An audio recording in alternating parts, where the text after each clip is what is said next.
खुलुमबाय बयनिसिमबो जोंहा मानाव गेदेर जोंनि बे हाबाफारिखौ सालायलांनाय जों बयनिबो सिबिजाथाव जोंनि राज्य सभानि एमपि दैदेनगिरि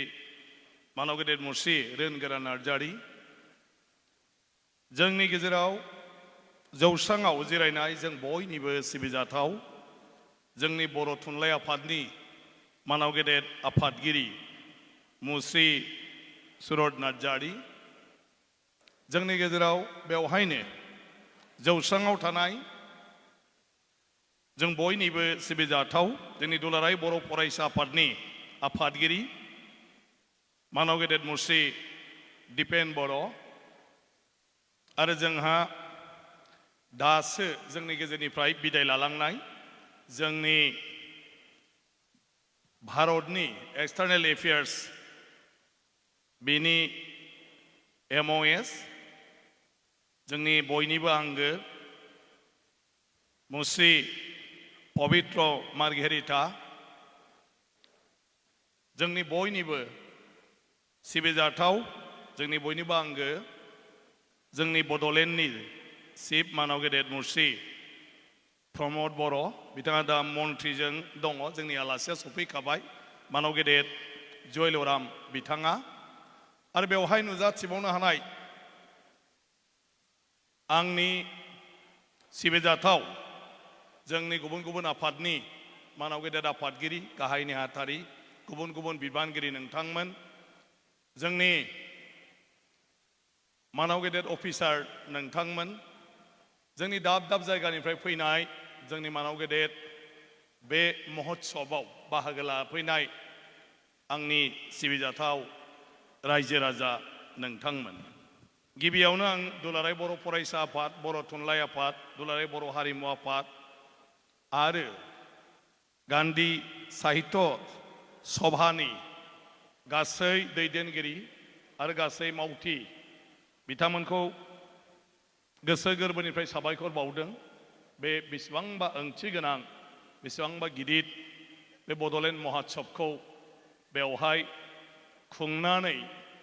जोंनि बड'लेण्डनि सोमोन्दै बर'नि राव हारिमु थुनलाइ जोंनि समाजखान्थि जोंनि जारिमिनारि गासै बाथ्राफोरखौ जों गुबुननो मोनथिहोनो हानायनि बे खाबुखौ खालामनानै होनायनि थाखाय बड'लेण्ड सरकारखौ आं साबायखर बावदों स्पेसियेलि मानाव गेदेर बड'लेण्डनि चिफ प्रमद बर' बिथांखौ जे बिथाङा बड'लेण्ड सरकारनिफ्राय जिसिबां नांगौ इसिबां बे महोत्सबखौ जाफुंहोनायाव गासिबो बिथिंनिफ्रायनो सहाय खालामनानै होनायनि थाखाय मदद खालामनानै होनायनि थाखाय दिनै बेवहाय जि मोनसे हाबाफारि लादों जोंनि बड'लेण्डखौ माबोरैहाय जोङो गोजोर गोथां जेरैबो जोंब्लाव माब्लाव जों माबोरै दानो हायो जोंनि टुरिजिम आरो कालचार बे बिथिंनि गेजेरजों बियो बयनिख्रुइबो आथिखालाव मोनसे गोनांथार बाथ्रा आरो बेखौ नागारनानै जोङो जोंनि इयुनखौ जों गोरलैयै दस्राथिंजाय जेबो जों नुहुरनो हाया आथिखालनि मुलुगाव टुरिजिम इन्डास्ट्रियानो बयनिख्रुइबो देरसिन इन्डास्ट्रि जायखौ गोरलै राहानि गेजेरजों जोंनि हादोरनि रांखान्थिखौ जोंनि सुबुं समाजनि रांखान्थिखौ जोङो दावगाहोनो हायो मोनसे गोरलै बिजोंनि गेजेरजों गोरलै राहानि गेजेरजों बड'लेण्डआव गासैबो सुबिदाया दंजोबो दासो जोंनि मानाव गेदेर फरेन मिनिस्टारा बुंलांदों पवित्र मार्घेरिटा बिथाङा टेक्सटाइल मिनिस्टार बिथाङा दिनै फरेन एफेयार्स मिनिस्टार गासैबो बाथ्राखौनो बिथाङा मिन्थिगौ आरो बे बिथिङाव बिथाङा गावनो दा खामानि मावगासिनो दङ आरो बे हिसाबै गावनि सानस्रिजों मोनदांनाय आरो गावनि आगुनि जे अभिगता बेफोरखौ लानानै जोंनि गेजेराव खुब मोजाङै बिथाङा बरनायनानै बुंलांबाय आं सानो बिथांनि बाथ्राफ्रा जोंखौ बे बिथिङाव एसेब्लाबो साननो हानाय पलिसि लानो हानाय बेबायदि मोनसे जोंनो गोहो होगोन बा लामा होगोन टुरिज्म होननानै बुङोब्ला जों फार्स्टआव जों गावनो मोनथिनांगोन जे जोंहा बड'लेण्डआव बेबायदि मा दं जायनि गेजेरजों जोङो गुबुनफोरखौ जोङो गोसो बोनो हायो, बिसोरनो जों फोरमायनानै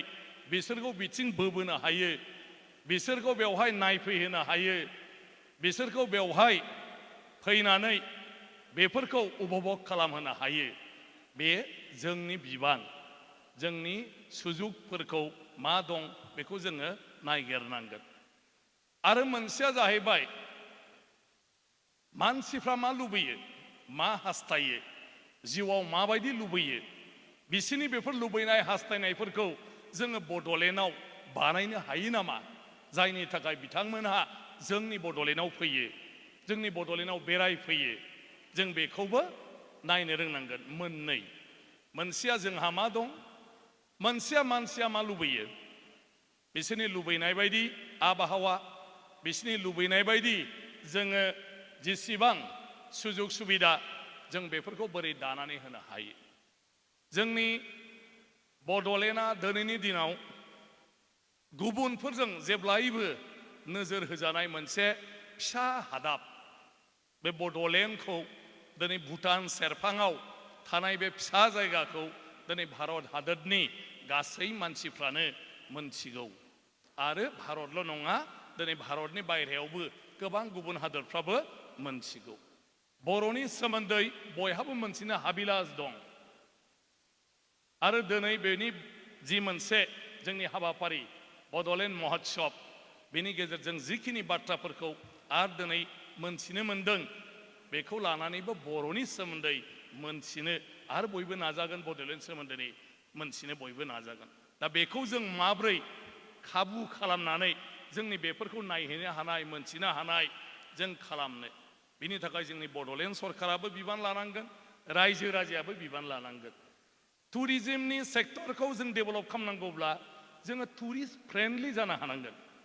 जायफोर दावबायनो फैयो, दावबायारिफोर, बिसोरजों जों गोसो गोरोबनो हानांगोन, बिसोरखौ जों लोगो बायदि बेबहार खालामनो हानांगोन, बिसोरखौ जोङो रैखाथि होनो हानांगोन। बेवहाय फैनानै जाहाथे रावनिफ्रायबो गाज्रि बेबहार मोना, आरो बिस्रा जाहाथे खुनु जोंनि बे बड'लेण्डआव फैनानै खैदां खैफोद जाया। आरो माबाफोर बेफोरबायदि जेंना ओंखारोबा, समस्या जायोब्ला बेखौ मदद होनो जों बड'लेण्डनि मानसिफ्रा जों आवगायलांनो हानांगोन। बेबायदि मोनसे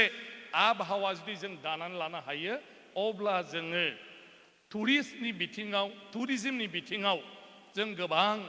खामानि मावनो हागोन आरो गोबां जाफुंसार जों खालामनो हागोन। जों टुरिज्मनि बेलायाव जोंहा दा गावहानो गोबां दं। जोंनि दानाय लुनायनि गेजेरजों दासो मन्थ्रिया बुंलांदों, बेफोरखौबो मानसिफोरखौ जोङो नायफैनो हानाय, बेफोरखौ मानसिफ्रा गोरलैयैनो जोंनिफ्राय मोननो हानाय, बे राहाखौ लानानैबो जोङो टुरिस्टफोरनि मोनसे सेन्टार हिसाबै डेभेलप खालामनो हायो। जोंनि जिथु इन्दि सेरिकालचारनि बेलायाव इन्दि दानाय लुनाय, इन्दिनि जिथु प्रडाक्शन, दिहुनथाय, बे मुलुगनाङै बयनिबो मोनसे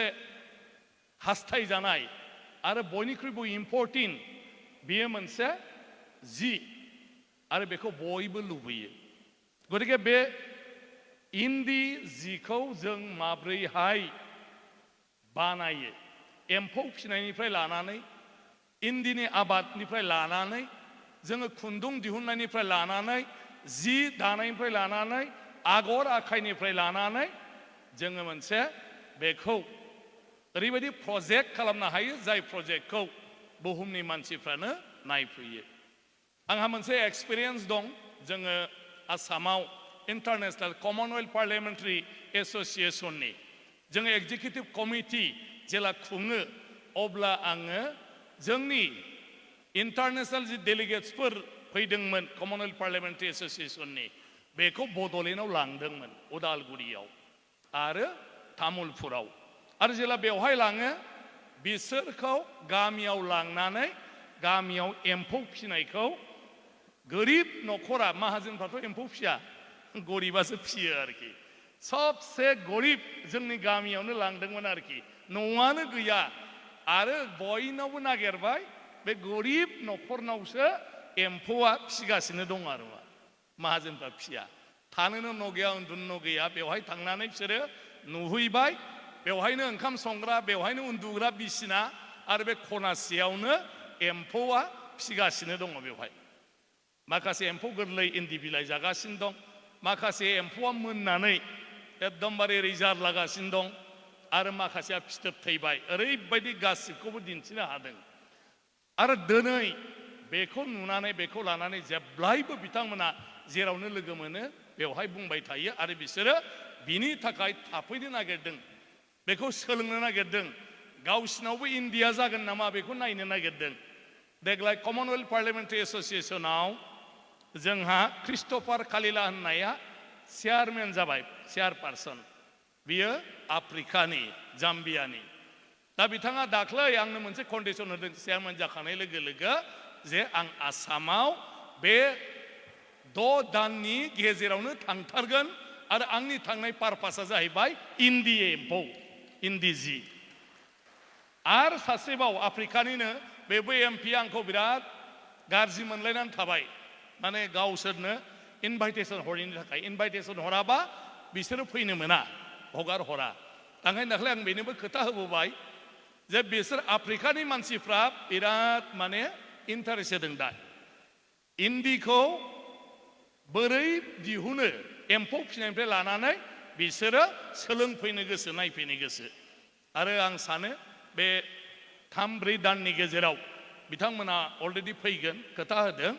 दा बिनि गेजेरजों आं मानो बुंदों बाथ्राखौ नायदो जोंनि जिथु कालचार हारिमु एम्फौ फिसिनाय इन्दि लुनाय बियो इन्टारनेशनेलि मानसिफोरनि थाखाय बेसेबां इम्परटेन्ट बेसेबां गोनांथि गतिके बेखौबो जुदि जोङो मोजाङै खालामनो हायोब्ला बिनि गेजेरजोंबो टुरिजिमा जानो हायो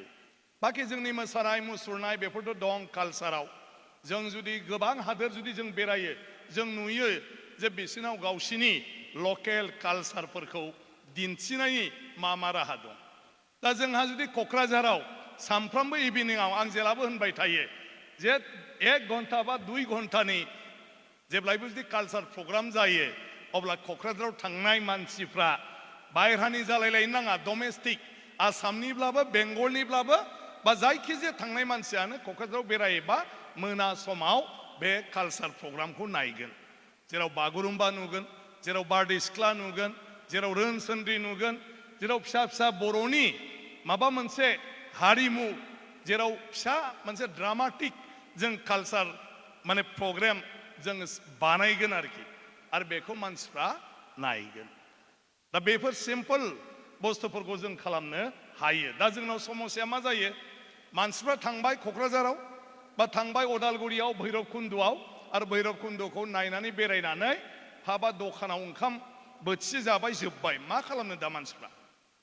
फैफिननो ना थानो आरो थानांगौब्ला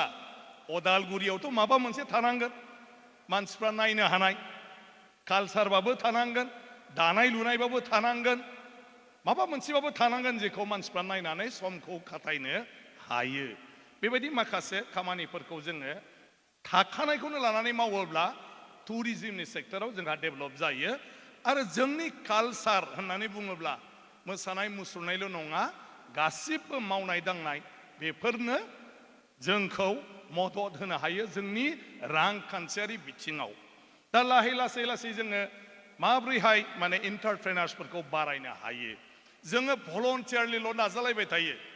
जों दिनै बयबो फैदों भलन्टियारलि 5000निबो बारा मानसि जों दिल्लीयाव फैदों आरो किन्तु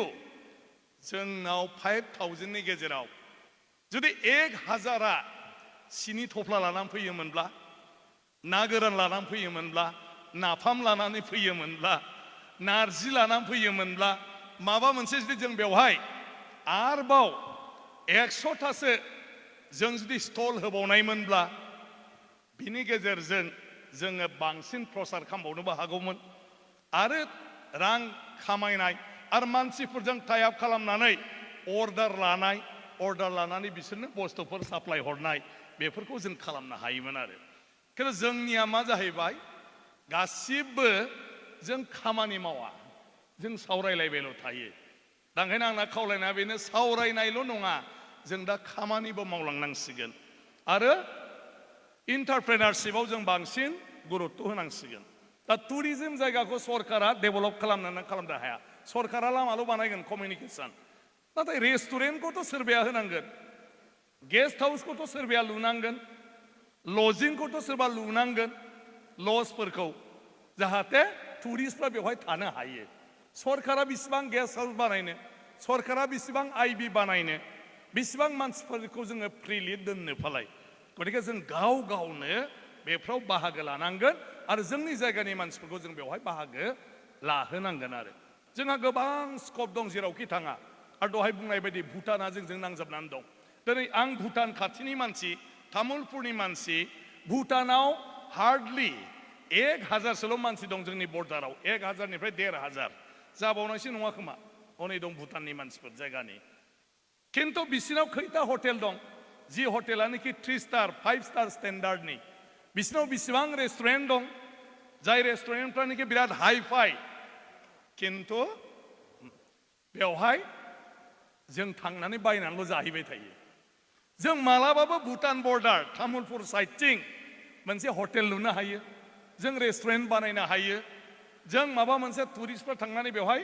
कालचार प्रग्राम एन्जय खालामनो हायो जों माहाजोन मानसि दंब्लाबो नाथाय बेखौ रावबो खालामा बर' मानसिया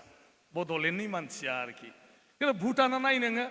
नों गेलेमफुआव थां बेयावबो भुटाननि मानसिहा हटेल दं रेस्टुरेन्ट दं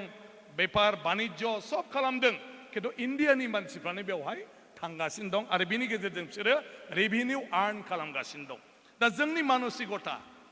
जोंनि सानस्रिया माला सोलायनो हायो जों ओंखायनो जोंबो गाव निजे उद्योग लानांगोन आरो मोनसेया बेनो मानसिया मा लुबैयो बेखौ खालामनांगोन मोनसेया जाहैबाय जों टुरिस्ट फ्रेन्डलि जानो हानांगोन जों खालि मानसिखौ आलासिबा बिना फैसायावनो गामसा होनाय बिना फैसायावनो जोमग्रा हरनाय जोंनाव जों बेखौ नुवा होमबा बोरैबा जुदि फरेनारा जोंनि गामियाव सहैयो फैसा लाया जों उल्था हरजोबो गासिबो उल्था हरो दखानाव माबा जाहैयोब्ला दामखौ खमायनानैसो होयो फरेनारनो मा फैसा लामब्रा बेनावलाय होननानै आरो गामसासो हरबावगोन आरो आर'नाइसो हरबावगोन बिदिबाथ' टुरिस्टफोर फैयोबा जों गलामसो जालांगोन लासैनो दान हरनायावनो गतिके जों जाहैबाय खामायनायसो साननांगौ जोङो एसे माब्रैहाय बिनिफ्राय थाइसे थाइनै लाखिनो हायो गतिके जोंनि साननायखौ जों एसे सोलायनांगोन प्रफेसनेल जानांगोन जोङो अब्लासो जों डेभेलप खालामनो हागोन बाखिथ' दं कालचार जोंहा मानाव गेदेर आलासि सफैबाय जों बे खोथाफोरखौ जायगायावबो रायलायनो हागोन थ' बेनो दिनै बे टपिकआ खुब मोजां आरो बे प्रयजन जोंनि जिउआव आरो बेनि थाखाय जों बयबो गोसो होनानै खामानि मावोबा आं सानो टुरिजम आरो कालचारनि गेजेरजों भाइब्रेन्ट बड'लेण्डखौ जोङो गोबाव नाङा 5-10 बोसोरावनो जोङो बानायनो हायो आरो दा मोजां एनभायरनमेन्ट दं बयनिसिमबो गोसो गोरबोनिफ्राय साबायखर बावबाय आरो मोजाङै मोजां जों बयबो सहैलायगोन न'आव जायफोर दैदेनगिरि एसे जोथोन लालां बयखौबो आरो दैदेनगिरिनि खोथाखौ बयबो मानि अख्रा जानो नाङा स्टेशनफ्राव रावबो आरो थालांनो नाङा मोनथिबायना रावबो थालांनाङा सोरबा बायरायाव ओंखारोबा खोन्थानानैसो ओंखार लोगोफोरखौ गतिके बयबो सहैफिनजोबनांगौ मोजाङै मोजां ओंखायनो बेखौ आं बयनिबो खावलायबाय आरो निस्सय जोङो बिनि अभिगथाखौ लानानै गावबा गाव जायगायाव बयबो दा जोंनि समाजखौ लानानै जों खामानि मावहैगोन बेखौनो मिजिंथिनानै मानाव गेदेर प्रधान मन्त्रिनिफ्राय लानानै गासिबो जाय बिथांमोना फैनानै जोंखौ थुलुंगा होफैबाय बिथांमोननिसिम गोसो गोरबोनि साबायखर बावहरनानै आंनि बिबुंथिखौ बेयावनो फोजोबबाय गोजोन्थों